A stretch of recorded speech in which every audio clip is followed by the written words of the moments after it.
Trains and train tracks are so commonplace that sometimes we never give it a second thought when it comes to a railway crossing.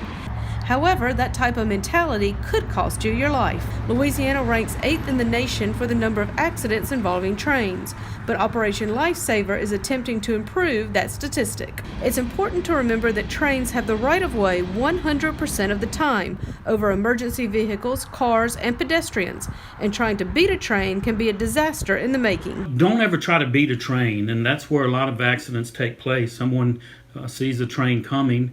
In some cases, the railroad arms have come down, the lights are blinking, and somebody thinks that they can get across the tracks faster than the train can get to them. And unfortunately, that's what leads to many of the accidents with our trains. You need to realize that, let's say your average freight train, and if it's traveling at 55 miles an hour, once that conductor was to put on the emergency brakes, it would take right at a mile for that train to stop. To put it another way, that's 18 football fields.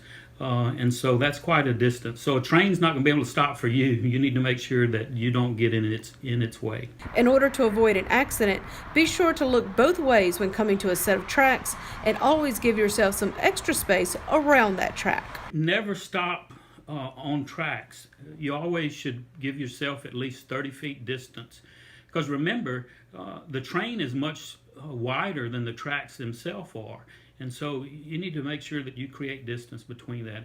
If you were to stop on the tracks and something happened to your vehicle, it quit running or something, you're in a very dangerous situation. Remember that trains and cars don't mix, and this is one battle you aren't likely to win.